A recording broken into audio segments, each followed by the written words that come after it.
This Sao Paulo Grand Prix betting picks edition of the NASCAR Gambling Podcast here on the Sports Gambling Podcast Network is brought to you by Underdog Fantasy. Sign up with our promo code RACESGPN to get a 50% deposit bonus up to $1,000. We are also brought to you by Rhythm. Start crushing college football and the NFL with Rhythm. Get your 7-day free trial today by going to sportsgamblingpodcast.com/RITHMM. I know this is the F1 Gambling Podcast. You should know that as well.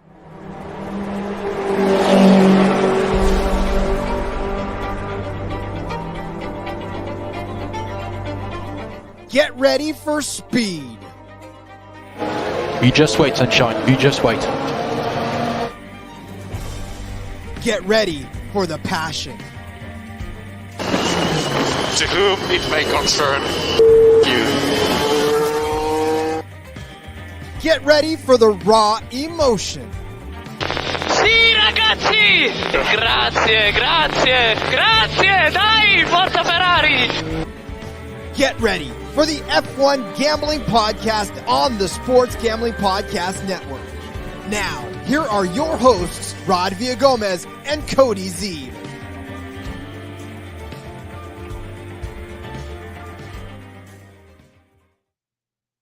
Well, contrary to what the intro said, this is, of course, the F1 Gambling Podcast here on the Sports Gambling Podcast Network. He's Cody Zeeb. I'm Rod Villagomez. Can you tell it's been a long season already? I kind of feel like we're reaching the point now where all the shows start to blur together, but we are here, of course, to talk F1. We are here to talk Brazil. We're here to talk Sao Paulo. Cody, I'm excited because this F1 season has been a lot different than we anticipated it to go, and it's given us some great racing. It gave us some great racing last week. It gave us another, that could have been that radio broadcast from the intro could have been from this weekend and last weekend as well, as Ferrari gets it done 2 weeks in a row, Cody. 2 weeks in a row, Rod. First of all, happy evening to you. Yes, cheers. Sir. Sam Adams Oktoberfest season. Oh, yes, it is. Oh, God, I love that. Most beautiful beer in the world. Anyways, yeah, it has been, what are we, 5-6 weeks in a row, or not weeks in a row because we have to take some time off, but 5-6 races in a row with different winners every single time. And then, yeah, who had Ferrari making the late push to jump in the constructors title fight. Here with a couple of races left, like back-to-back wins. They've already surpassed Red Bull. They're not that far behind McLaren now. Like, we've still got 4 races left. We got ourselves a battle all the way to the end on multiple levels here. And yeah, it's been a great second half of the season, and especially this last stretch of races. I think the more surprising part is the fact that Red Bull is down in third place now. Because listen, if we were to anticipate Red Bull having some issues over the course of the season, I don't think that either one of us would have thought that would have put them down in a battle for third place, let alone like watching Ferrari pull away.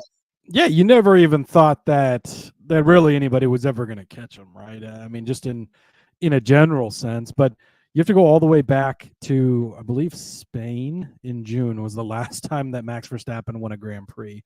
I mean, if you would have said that after the seasons that he's had the last 2 seasons, after the way he started this season, don't forget, Rod, the beginning of this season, it was just nothing but Max dominating again, and Checo was on the podium every week. Like, it was like, here we go again. Is he going to get to 20 wins? Is he going to get 23? Like, that's what it looked like. And then once that switch flipped, it has flipped hardcore. And now any given week, it's Ferrari or McLaren or Mercedes has popped up a few times, and Red Bull struggling a little more, which is definitely a different dynamic for sure. Yeah, this just in, Max Verstappen and Sergio Perez both getting penalties right now as we speak, just for, I don't know what they're doing right now, but they're doing something wrong, and they're getting penalties, 10-second penalties for that. I mean, look, that was the name of the game last week, and we'll definitely talk about that, but I want to first take a couple of seconds to say hello to our folks in the chat. JDK checking in saying, missed the Xfinity show. Figured you check in for F1. Should really have Diffie on F1. given that he's English. I don't know that that's the case. Did you see Bob Pockrass's tweet earlier, Rod? Oh, did he call Diffie English? So no, but Bob's been on a roll. Just outing the Darfs here lately. So yesterday there was one where somebody was like, he said, he always does like the TV schedule, and somebody's like, what channel is whatever it was, I don't know, like the CW, and then Bob just retweeted it with the Google link to what is the CW or whatever it was. I didn't remember what it was. And then today, somebody goes, all I know is I don't want to hear some British guy calling NASCAR. I'm listening to all I know is until I don't hear a British guy calling NASCAR, I'm listening to PRN or MRN. And Bob quote tweeted and said, all I know is that you apparently don't know Lee Diffie is from Australia, which is not Great Britain. Oh my God. Well, I mean, yeah, it's not. I know a lot of the ancestors came from there, but not in the capacity that it is. But yeah, listen, I'm just saying, like, you got to know if you're going to call people out, you got to call people out. Like, that's come on. Preston checking in saying, good evening, gents. I'm back. CT wouldn't let me leave. I think that's Connecticut. Lando Norris outright. That's all. Sent a trailer this weekend in NASCAR Brazilian Grand Prix. Forget it. McLaren's winning. Oh, a lot of good stuff going on. Ricardo already talking in saying it's parlay time. I mean, he's already probably got 15 parlays in there for sure. So that's right. It's always parlay time. Always parlay time. But it's always time to thank you guys for listening. I mean, we read off the chat here. Very rarely are we live for the F1 Gambling Podcast anymore because schedules don't necessarily work out for it. But tonight we were able to go live, and we appreciate all of you sticking around for it and loving you for doing this. So if you want to show your love some more, this show's probably one of the it's one of the hidden gems on the network. But let's unearth that gem by giving 5 stars. Rate this on Spotify, rate this on Apple Podcasts, rate this wherever you get your podcast. 5 stars.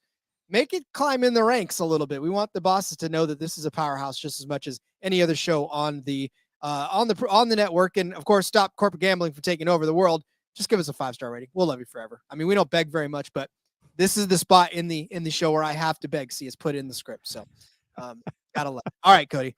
It's even Brazil. If we trail off at the end of our sentences and then we get really loud in the next sentence, you can still leave us a 5-star review, Rod.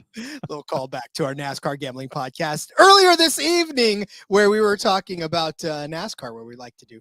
So yeah, anyways, Cody, it is Brazil. We are listen, and this is a sprint weekend too, by the by. So just so you guys know, this will be a sprint weekend, which means we have the sprint race. They've loaded up the sprints here at the end of the season. We got 2 in these last 4 races that are sprint races. Yeah, well, they wanted. I mean, I don't know if they meant to do that, or well, obviously they meant to do it if they did it. But I mean, I don't know. I don't know if they thought just happy accident. They're like, we need to. Oh my God, we forgot to put some sprint races in. Put them at the end. It was all part of the Netflix script, Rod. They knew the points were going to come down to matter even more at the end here, and that's what makes these sprint races even more important because there's extra points on the line. Yeah, and it's like when I have something due and I procrastinate and I just let it all at the end of it. I'm like, oh my God, I forgot I need to do this. So I do like 15 in an evening, and I'm like, whoop, that's my output for the. Come on, gotta love it. All right, we are at the let's see, we are at the circuit stats, circuit news, racetrack. We are at the Autodrome Jose Carlos Pace. Thank you very much. I say Jose because that's my middle name. So I'm really fucking glad you're here for this, Rob. No, that's what we're here for. I would have got nowhere close to that. Well, some people. I mean, look, you'd be fine. Well, I almost want you to try it. No, not after you just said it. I'm not. Yeah, the Autodrome Jose Carlos Pace. That's there you go. That's what you're getting from me. I'm just a boy. I'm a boring white guy over here, Rod. Tell you what, Duolingo would love you. It'd just be like, no. Otherwise known as Interlagos. So that's another name for it as well. 71 laps, built in 1973 around this 4.309 kilometer track, good for 305.879 kilometers. So this is definitely less than 3 miles. It's a pretty short track, to be honest with you. The lap record here, Valtteri Bottas held that in 2018. 1 minute, 10 seconds, and 0.50 or 40 rather. There are 15 corners. Well, okay, there's 15 turns in this one. If you really want to count 14, I wouldn't call some of them corners, but I would not at all. 13, 14, and 15 are couple all of just slight bends. yeah. They're just lilts to the left is what they end up being. But 2 DRS detection zones between 13 and 14, and 1 and 2. That one between 1 and 2, not very far. But yeah, this one looks like a car seat that's folded over. I'll give it that one. Yeah. Yeah. No argument here. I was interested to see what you'd come up with because I had nothing, Ron. Yep. I got a car seat that's kind of folded over on his side. Somebody said that might be a praying person, but yeah, I don't see it anyways. But Whatever. yeah, but this is, like I said, this is going to be one of those circuits where there's a lot of speed. There's a lot of opportunity for overtaking because there's, those DRS zones wide open between 12 and or 13 and 14. And this is going to be a fun race to watch this time. Yeah, absolutely. It's going to be really exciting. And I mean, it's going to be exciting because we don't know what's going to happen. I mean, it's a big weekend for a lot of teams, a lot of drivers, a lot going on. We've seen that any of these big four teams can get it done at this point in time.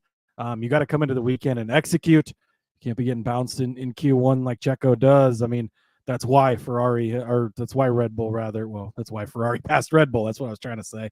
It's why Red Bull has fallen so far because they're not getting, not only has Max not won in a while, but Checo's really not holding up his end of the deal, whereas both Ferrari drivers are doing well, winning the last 2 events.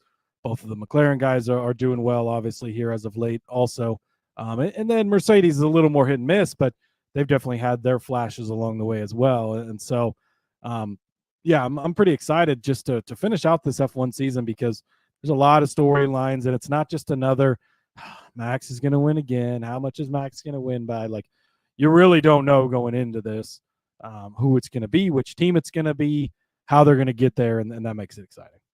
What I loved the most, though, about last week's race, and we won't go over the bets for last. I know we tend to try to go over the bets for last week's race. I know we had a really good card actually going on. Would have been a lot better if a couple of things would have shaken out. But what I really love the most is that these guys now off the jump, like nobody's kind of laying in the weeds at the beginning of the race. They're really just going for it, right? I mean, you saw it last week where they took it 3 wide right at the start, and the only reason that Max really couldn't hold on to his position was because they overtook him right at the start of the race. Yeah, absolutely. I mean, and it's all the way throughout the entire grid too. I mean, farther back, right? Yuki ends up taking it 3 wide back there, destroying himself and my DFS lineup in the process, which was a lot of fun. But yeah, it's intense and tense, I guess, through the entire field as everybody's trying to get every single point that matters here at the end. Then you saw Charles Leclerc lay down the fast lap at the end of last week's Grand Prix, snag that extra point for Ferrari. That could come in handy big time this weekend, or this weekend too. But as the season wraps up here in this battle with McLaren for that constructors title. Yeah, and what's funny is that they were like, start thinking about fastest lap. When you build a 30-some-odd second gap between you and the next car, you're just like, you know what? Why shouldn't we come in for soft tires? Like, there's a no-brainer for you right there. Especially when like guys like Liam Lawson was grabbing it, like guys that didn't factor into the mix, right? If you're watching and maybe, I don't know, anybody other than those guys, if Lando lays down a fast lap, maybe you think about countering. If Max throws down a fast lap, maybe you think about countering. But like, if you start to see the back markers toss on soft tires and you're like, nah. You're not. We got to get this point if it's sitting out there, you got to take it. Yeah, if it's sitting out there, you got to take it. Hats off though to McLaren, fastest pit stop by a mile last week. They freaking crushed it, and I was excited to watch that pit stop. I was crossing my fingers like that last one, especially. I was like, come on. And it was like 2.0, and I was like, let's go. So 3-1 on that one. Love that one. Yeah, that was absolutely beautiful call by you, Rod. Yeah, 3-1 for a fastest pit stop, though. I'm telling you, that's when it's more than the outright winner market, then you're having a fantastic day. But all right, Cody, should we start talking about Brazil and start talking about some bets? Let's do it. Let's do it. But first, let me tell you about Underdog Fantasy. Underdog Pick'em has one of the biggest menus for all of sports. There's NFL, college football, MLB, MMA, NBA, NASCAR, Formula One, and so much more. Boostober is upon us and really actually almost gone, which means you're getting a spooky amount of profit boosts and more for only a couple of days. So you might want to take advantage of it while you still can. You can use specials and boost on all flex entries. We'll give you all of our favorite picks. Look, we give you to you on the NASCAR Gambling Podcast, and we try to give them to you as much as possible when we get to the F1 world. So stick in the Discord. We'll throw out some plays for Underdog Fantasy and Formula One for this race in the Discord. So sg.pn/Discord to get in on the mix. Sign up in the meantime with our promo code RACESGPN to claim your special pick and first-time deposit offer up to $1,000 in bonus cash. UnderdogFantasy.com, promo code RACESGPN. All right, Cody, 71 laps. This is a long race. I know that it's not a long race lengthwise, but when the laps, I mean, when there's 71 laps, it gives a lot of pause to people about how to go about using their tires. And, you know, there's a lot of strategy calls in 71 laps.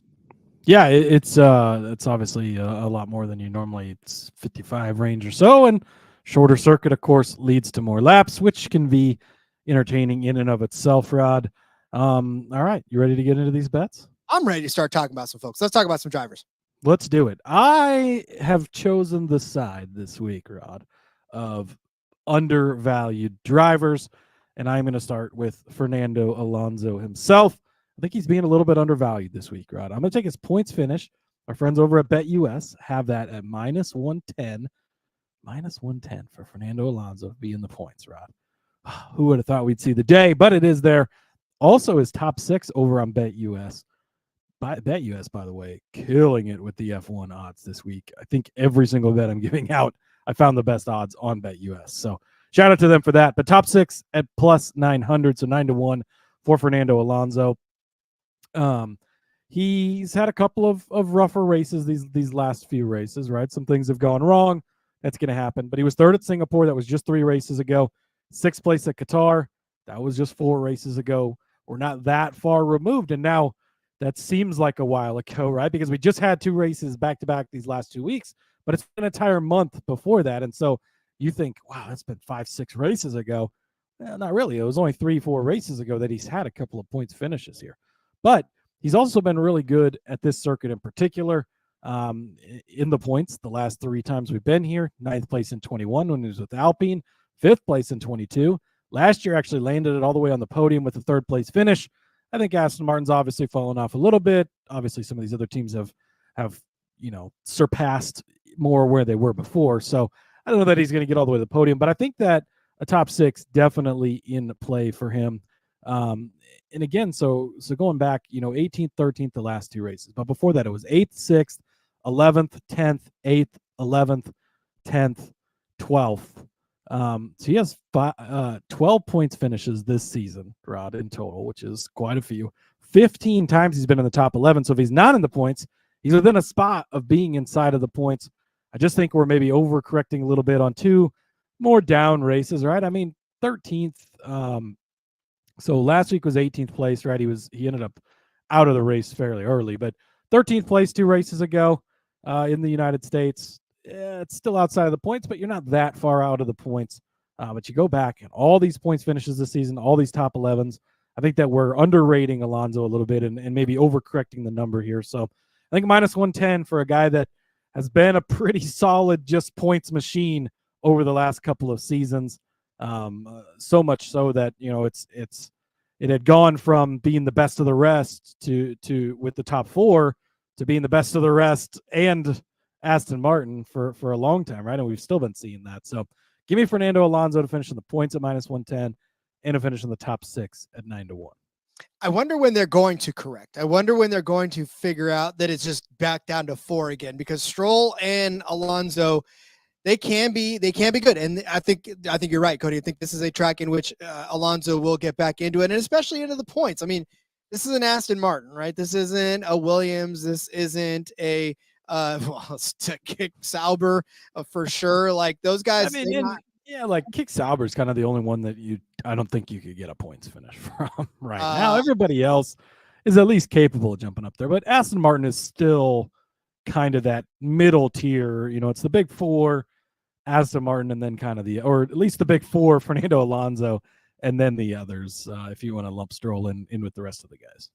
Yeah, which you pretty much need to, because that's exactly what's been going on lately. So, okay, I like that a lot. I am going to go to the sprint race for my first bet. I saw this and I was wondering to myself, why? Because I understand for the race itself, this number should be where it's at. But for a sprint race, there is no way on God's green earth Max Verstappen should be anywhere near plus 900. 9-1 for Max Verstappen to win this sprint race. Max may not be winning very many Grand Prix lately, but let me tell you what he is winning, and that's sprint races. That dude has not lost a sprint race in the last 6 races going back to the United States Grand Prix of last year in that sprint race. Since then, he's won at Sao Paulo. He won the Chinese Grand Prix. He won the Miami Grand Prix sprint, the Australian Grand Prix, Austrian Grand Prix sprint, and then the United States Grand Prix sprint. They have run, a total of 13, 14, 15, 16 sprint races in Formula One since the inception of this, since 2001. Max has 11 of those sprint wins. The only one that he's lost, going back to, actually, he lost 2 in 2023. He lost at Azerbaijan, the sprint race to Sergio, and then Qatar to Oscar Piastri. But outside of that, like, this dude literally has won 11 of 16 sprint races, not lost a single one in over 6 sprint races.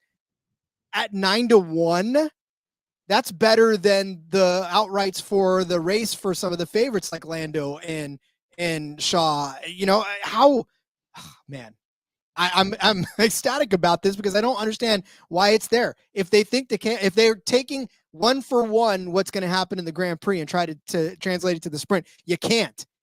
This is not a sprint race as much, or this is not a Grand Prix, much shorter.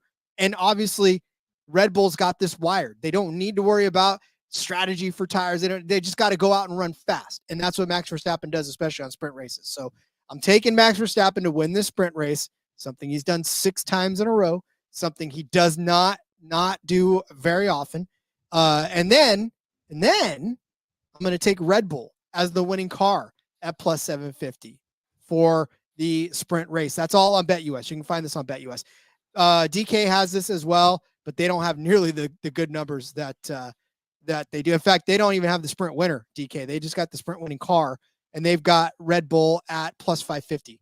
So you're getting 200 more points for Red Bull on BetUS to win this race, which, again, if you double down and put Max Verstappen out there, son, you are going to have a very nice day. So give me Max Verstappen to win the sprint 9-1, and then the Red Bull winning car at plus 750.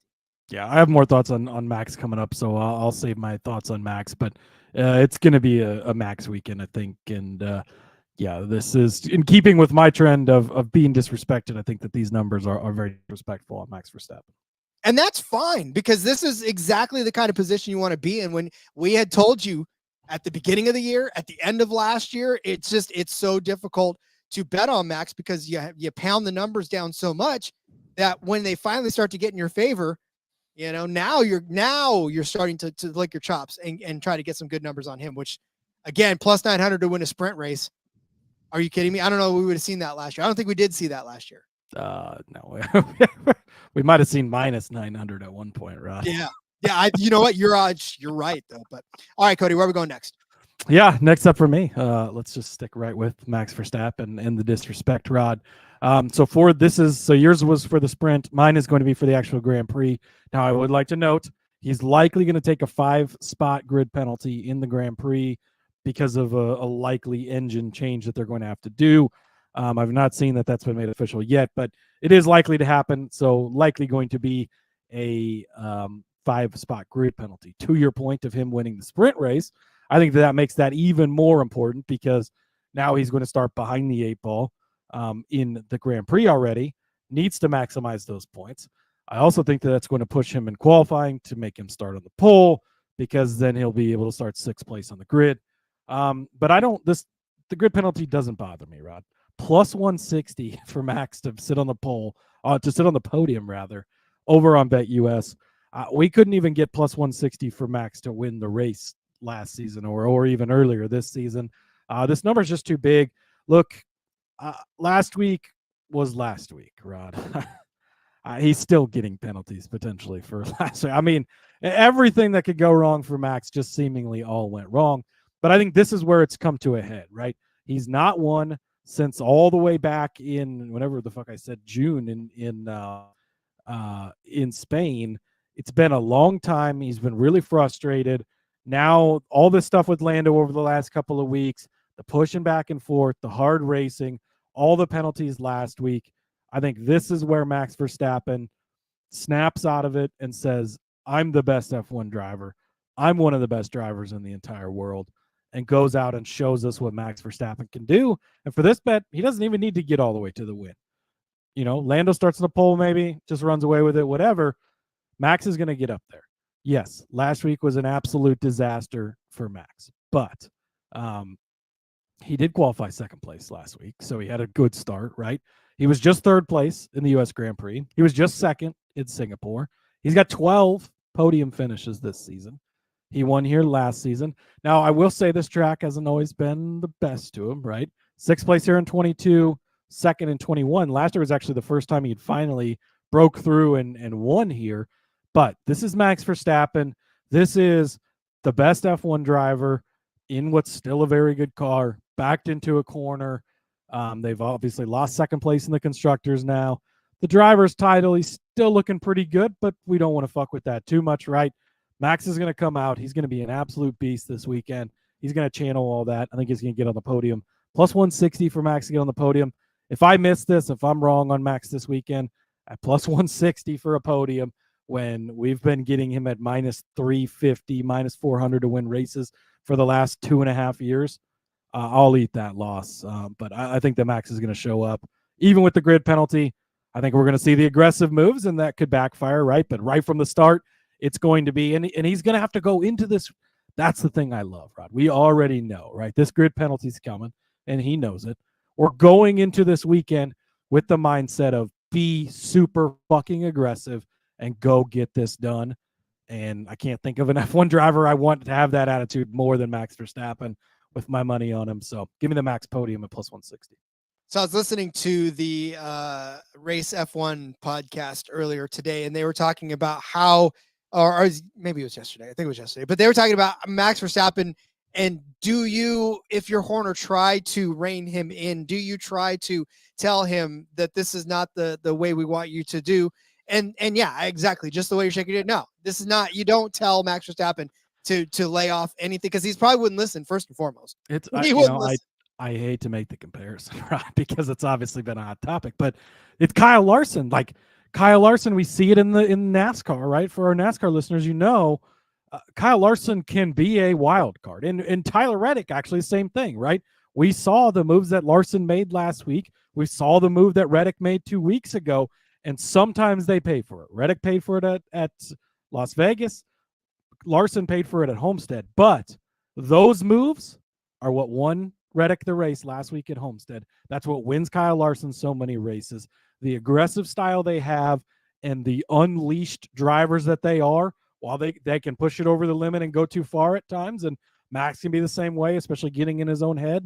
You can't take that away from those guys, or they're not going to be the top tier, elite, top of the board guys that they are most of the time. Yeah, no, I agree. And I agree because my next bet kind of builds on that as well. And I'm taking Red Bull double top 6. Again, a number you could not get earlier in the season, could not get last season. Plus 250 at BetUS for a double top 6 finish for Red Bull. Look, we saw any other driver, Cody, if you would have given Zhou Guanyu a 20-second time penalty, he'd still be out there right now driving around trying to finish this race, because there's no way on God's green earth you give a guy like that a 20-second penalty and he's going to come and finish in 6th. Like, he tore through the field to finish in 6th place, did Max Verstappen. So that is the type of talent you have. Now, the engine change is one thing, but I have a feeling that he is going to tear through the field again. Cody's putting him on the podium. I mean, I can't argue with you against that, because if he doesn't do anything stupid through the course of the race, he'll be able to get on the podium. And that's that's what we expect out of Max this weekend, and maybe even beyond, and farther up the podium than just the bottom step. Now, obviously the weakest link in this one has been the weakest link pretty much all season long, and that's Sergio Perez. We want him to get in the top We're six. still going to have Q1 this week, Rod, because No. that's what scares me about The sprint race is going to set the field, so we'll hope that he finishes well on the sprint rate. No, I'm just kidding. It doesn't, guys. It'd be nice if it did, but Yeah, right. It would be nice. Don't add us later. That's not actually true, Rod. No, It's called a joke. Keep your panties on. It's going to be okay. everybody's so sensitive now, Cody. You can't handle it when we do things like change volumes or speak softly for inflection purposes. But again, the weak link of this is going to be Sergio Perez. I get that. 17th place finish at his home track. I mean, that's because they put the soft tires on and tried to go at it. They're like, we got nothing else to lose. Come pit. We're just going to see what we got going on. 7th place at Coda, 10th at Marina Bay, 17th at Baku.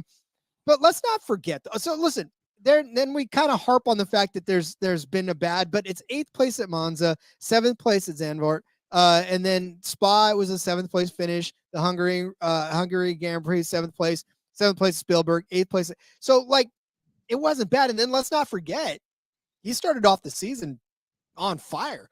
2nd place, 5th place, 2nd place, 3rd place, 4th place before the decline. I don't know what happened, but here's the thing. They just watched their Constructors' Championship go from 2nd to 3rd.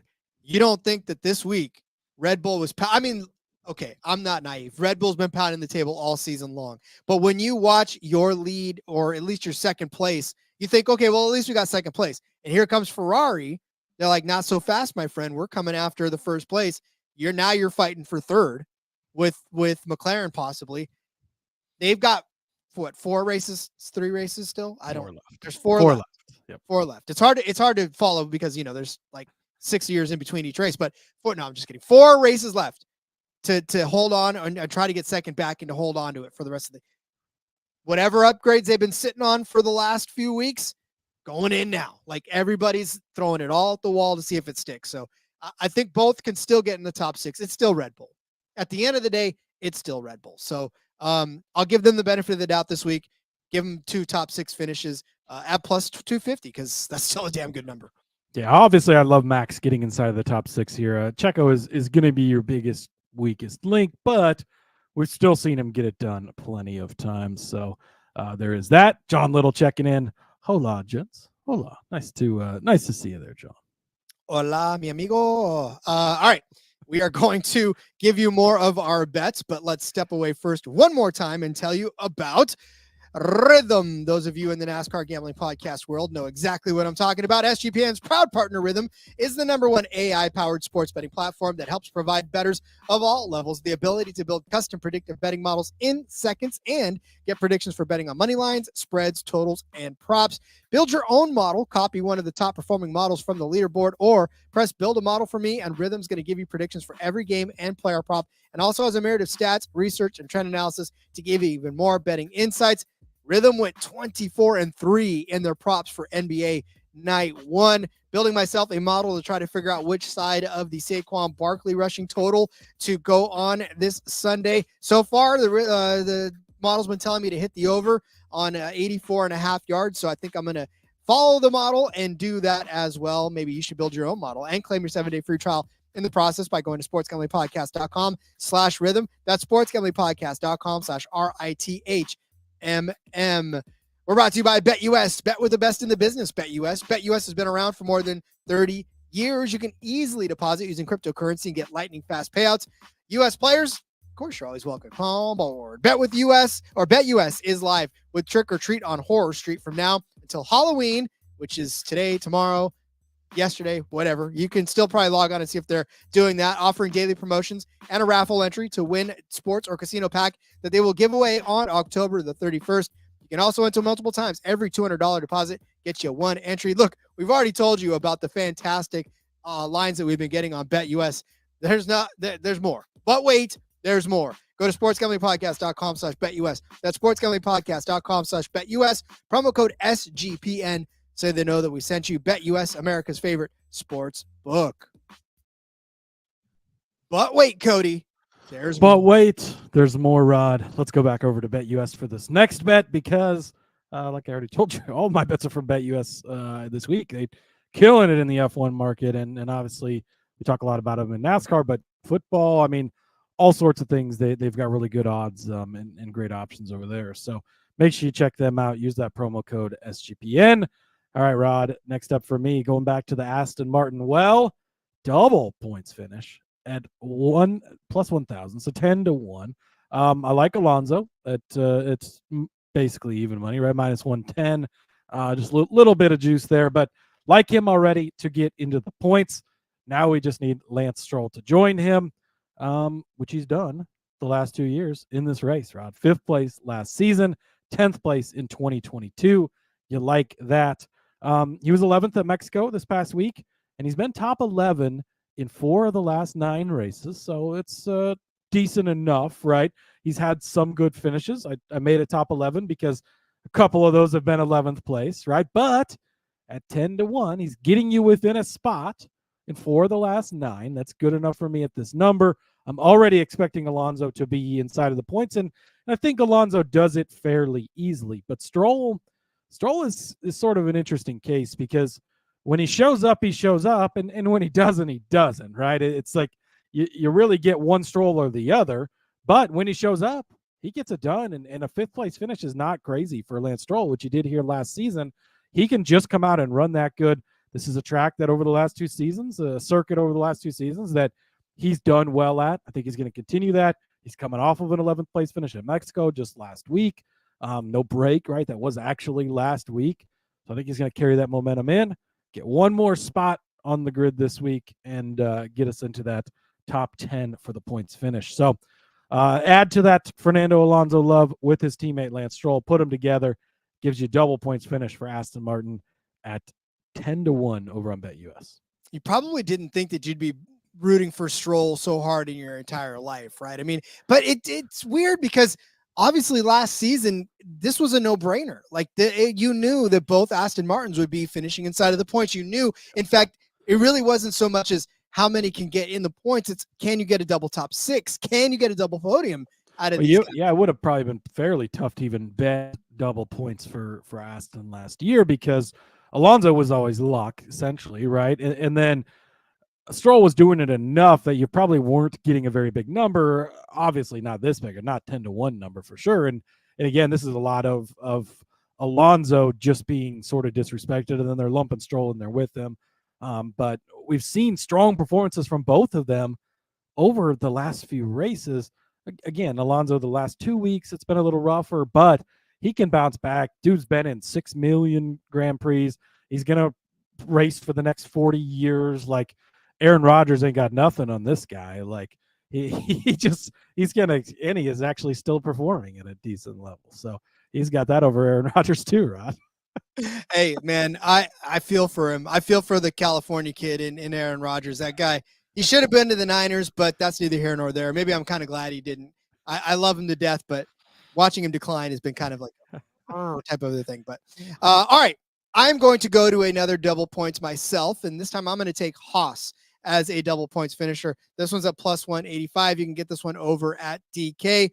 It's been crazy watching Haas actually do something, right? I mean, like it wasn't as if they weren't good last year, but you weren't necessarily really counting on them week in and week out to get you 1, if not 2 points finishes on the season. But kudos to Nico Hülkenberg, 3 straight points finishes so far this season, average finish of 11.4. So he's averaging 1 spot outside of the points. He got points over at Jeddah. He got points in Australia. He got points in Shanghai. He got points at Spielberg. He got points at Silverstone. He got points, like we said, at Marina Bay, Austin, and Mexico City. I mean, look, he just outside of the points in Montreal, just outside of the points in Spain, just outside of the points in the Danish Grand Prix. So there's been spots where he's been close, right? And no cigar. Nico likes the Nico shout out. Oh, hey, Nico. Of course you liked it. Hey, look, and he did good at Australia too. So gotta like that as well. But so for Nico Hülkenberg, like this track has not necessarily been all that great to him as a Haas driver or even the Renault driver.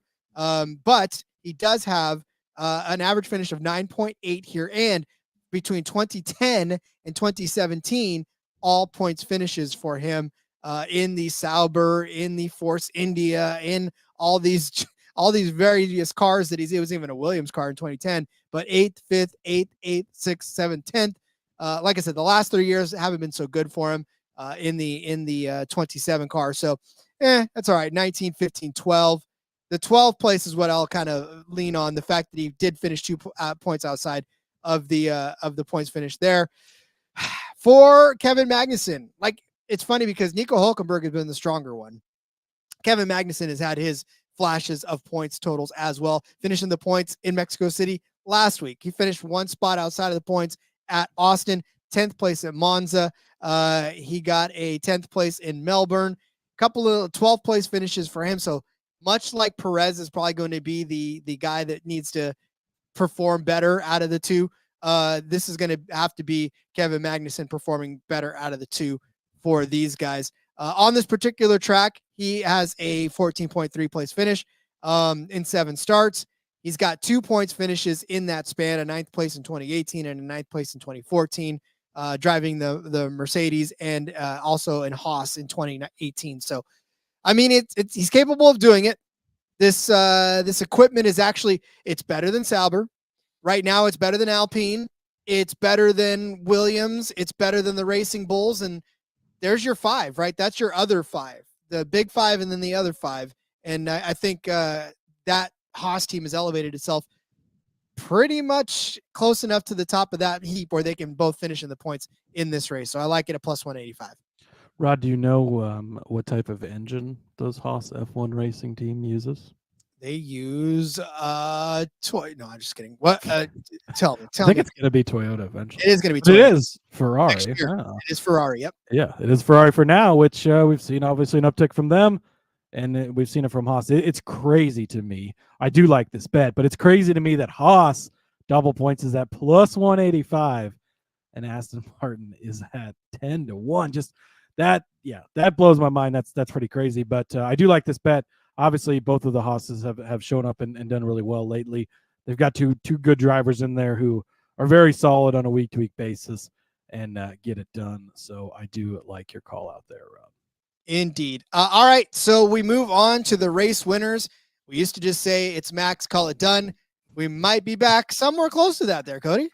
I don't think we're anywhere close to that, Rod. And but I do think that it might be Max time. So that part of it, I do think that we are getting close to once again. What is going on here? All of my notes and everything just went crazy. This is why I like to write things down, Rod, but that's okay. Okay, next up for me, Max Verstappen, 11-1 to win. What are we doing here, Rod? Oh, sorry, I whispered again. Not supposed to do that. What are we doing here, Rod? 11-1 for Max Verstappen to win. It blows my mind that we're even seeing a number like this. And I don't, again, the grid penalty, so he's probably got to start 6th. Okay, I get it at the best, right? But still, I don't understand why this number's so big. I've already sort of talked him up, I think, enough so far this year, but he won this race last year. Of course, you can say that about most races, but it's still Max Verstappen. I know that it's been a while. This number is just absolutely too big. And should not be this size. So give me Max Verstappen at 11-1, Rod. And then also I'm going to take George Russell, 25-1. McLaren has kind of been the thing of late. Ferrari these last 2 weeks has really jumped up. Max is always there. Mercedes, we've seen it from them lately, and it sort of comes and goes in spurts. They're not necessarily as consistent as the other guys, but George Russell should not be 25-1, Rod. He has 4 top 6 finishes in a row. So not always winning, but he is at least up in the battle and in the hunt, right? And maybe he places himself in the perfect spot, Lando and Max tangle, and boom, Russell sneaks through, snags a win. We've seen that happen before, right? Won at Austria that way. He also won at Belgium, but was disqualified there, of course, for being too light, but still puts a performance on the track. They made all the right calls. They got it done. Yes, he was light. I get it, but he did wreck in this race last season. But in 2022, he won this one and beat Max Verstappen in that one where Max actually finished second place to him. So I like Russell 25-1. Nico checking in with Max at 11-1 is a great best driver in the world number. Yes, that is a great best F1 driver in the world number, Nico. I agree with you. It much like his sprint number, although I'm perplexed more about his sprint number than I am his outright number, because we've been watching the outright number grow week after week after week, but like 9-1 for him to win the sprint is insane. Just like, again, if you would have talked to 2023 Rod and Cody and said, hey, guess what? As we enter the last 4 weeks of the F1 season next year, Max is going to be 11-1 to win. We'd have already been at the ticket at the counter placing this, because that would have been insane to think of. So I'm with you on that. And then as far as Russell's concerned, well, we know he is the lead now at Mercedes, because essentially Lewis is just riding around now. But I will say that I'm giving him as an outright, but only because I like your two. And when you look at the top of the board, Lando is only 2-1 to win. Leclerc is plus 240. Sainz is plus 300. Piastri is where you start to get kind of crazy at plus 650, but he shouldn't even be that short, because as much as we love Piastri winning those races, like, he's not been competing for the win the last few weeks, you know? Yeah. And yeah, to your point, like, throw a coin and hit any of these guys, right? They could all win, but it's been, I need to go back and look. It's either 5 or 6 of the last Grand Prix. It's all been a different winner in each one, which is crazy. But how do you justify then this? We're starting to get, for our NASCAR listeners, again, if you're not a NASCAR listener, sorry, but you should be. Go listen to the NASCAR Game podcast. We're starting to get into Kyle Larson territory, where sure, Lando's fast, Lando's been good, Lando should win, but at only 2-1, is it worth making that bet when we've had 5 different winners, 6 different winners over the last number of Grand Prix? It makes it hard to justify that. And same with Leclerc. He's been impressive, but even his teammate beat him out last week, right? And Sainz won it last week, but his teammate got him 2 weeks ago. Piastri, I've bet on him like 3 races in a row, Rod. So I felt like I needed to change it up from there. And that's where you drop all the way to Max. And it's a big drop off from plus 650 to 11-1. So yeah, I think it's really tough to pick from the top of the board. Could any of those guys win? Absolutely. But I think that it's really tough, because which one do you pick, and can you justify that low of a number when you're taking them? Well, since Max's last win in Austria, right, that came back in June, it was Russell, Lewis, Oscar, Lewis, Lando, Shaw, Oscar, Lando, Shaw, Sainz. So, or Carlos, I guess. Sorry, call him last name, but yeah. So that's what it's been. So it's been a mixture of 5 drivers of 6 drivers. And I guess it's 4 in a row with a different winner. Yeah, 4 in a row with a different winner, but still 6 different drivers in that span. So, I mean, again, it's been kind of a toss up. So I'm with you on that, and I feel like if somebody's going to do it, it's going to come from outside of those top guys. So I'll give you Lewis Hamilton one more time, 25-1 for Lewis Hamilton to win this race. If I read you his track stats, it's going to be like, yeah, but that's his track stats everywhere. We get it. I know. Same kind of like with Max Verstappen. If I read you the fact that he's got 3 wins and 7 podiums and 16 starts on this one, average finish of 6.1, you're going to say, of course he does. He won in 2021. He won in 2018. He won in 2016. He finished runner-up in 2022. 8th place finish here last season. But then again, that it's so tough every once in a while to throw those bad ones out of the door. This season, though, for as much as we harp on the fact that it's been a disappointing season for Lewis Hamilton, there are drivers who have not scored a point at all this year, right? Well, there are only 2 races in which Lewis Hamilton has failed to score a point all season long. Australia was one of them, and USA was the other, right? In Austin, Cody was the other.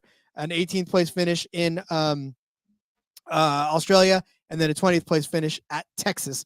So other than that, I mean, it's been points finishes for him. It's been podium finishes. He's got 4 podium finishes over the course of the season, like top 6 finishes all over the place. It's just, he has yet to be dominant like he used to be, right? But 2 wins in this season, that's been crazy. That's already big, considering Max hasn't won a majority of them, right? I mean, it's all been kind of shuffled around now. He didn't win any last season. I mean, yeah, I think that's the thing, is we're giving you out 25-1s in Russell and Lewis, and it's like, Mercedes, but we're not that far removed from them winning a bunch of races in a row. And it's not. This isn't Fernando Alonso. Like, if he was 25-1 to win this race, it'd be like, yeah. I mean, he doesn't really have a shot, right? 100-1, maybe you throw something on him, but there's really not much of a chance he's going to win. But with Lewis and Russell, I mean, it's not crazy to think that Mercedes just comes out and they're fast and they win again, because we're not that far removed from them winning multiple races, and they weren't just complete flukes. Like, yes, Russell was in the right place at the right time for one of them, but and Lewis, I guess, was in the right place at the right time when his teammate got disqualified. But they've still shown a lot of speed. They've been good. When everything is so more of a level playing field now, or however you want to look at it, currently, it's really hard to justify the plus 200s at the top of the board. But you're getting three guys. There's how many guys can win this race? You got 2, 4, 6, 7. There's 7 guys that maybe Checo, but even Checo's numbers are starting to get. Actually, I think he's 100-1 in some places. So there's 6, 7 guys that can actually win any given week. You're getting 3 of them at 11 and 25 and 25. I think that's a pretty good way to go into this, and any of those guys could win. So it's not a sure thing for sure, but the value is definitely there. Yeah. And listen, I know you'd win money if Lando Norris ends up winning this at 2-1, but wouldn't you rather put whatever money you were going to put on that on Max for the would have last week or the week before, exactly. or the last couple of times that you've bet it at that same number either. So that's the argument against it. Sure, maybe it hits this week and that's fine, but I think the value is in the longer shots that have an actual chance at winning. Yeah. Don't go putting a Liam Lawson bet down on that. It's not happening. All right. Get out your pen and paper. It's time to go over our bets for this Sao Paulo Grand Prix in Brazil. Cody started you off with Fernando Alonso as a points finisher at -110 with our friends at BetUS. I said that Max Verstappen at plus 900 at 9-1 to win the sprint race is criminal. Go grab that on BetUS now before they realize that it's not the right number. And then grab the Red Bull winning car number at plus 750 as well. Cody gave you Max to sit on the podium, stand on the podium, I guess, at plus 160. He could sit if he wants. He's the best driver in the world. Whatever he wants. Yeah. I'm saying Red Bull. If Max is on the podium, at least Sergio Perez can be in 6th place on that instance as well, at plus 250. So double top 6 finish for Red Bull. And then Cody gave you a double points finish for Aston Martin at 10-1 on BetUS. I said that Haas would be in the double points at plus 185 over on DK. Cody said Max at 11-1 to win the race at BetUS, and then Russell at 25-1 also to win on BetUS. And I said Lewis Hamilton 25-1 would be my winning pick for this race. There it is, Cody. Another week in the books. I still love me some F1. I do, Rod. It's been really a lot of fun down the stretch here. I think we're in for 4 good races. Unfortunately, we have another break after this weekend, but that does mean Las Vegas is up next. So we'll have a couple of weeks, 3-week gap in races here, but Las Vegas Grand Prix is going to be a lot of fun. We might need to find a way to, we'll talk offline. We might need multiple Las Vegas shows leading up to that one, just because I'm that pumped for Las Vegas. And that was even at the end of a season of Max dominance last year. That was like race of the year. It was great battle throughout the field. A lot of fun stuff. I'm super pumped for that, but going to be a good weekend here in Brazil first, Rod, and I'm excited for it. So you say we're going to go live from Las Vegas. That's what it is, right? We're going to be live from Las Vegas to do the Grand Prix. Yeah, you get a GP to pay for my plane ticket, and I'll be there, Rod. Hey, listen, we have the meeting with Kramer here in a little while, so we may have to make that happen. So see if we can work. Hey, they're already there on Fridays, right? We can join on the Veasan show with them. We might be able to work this out.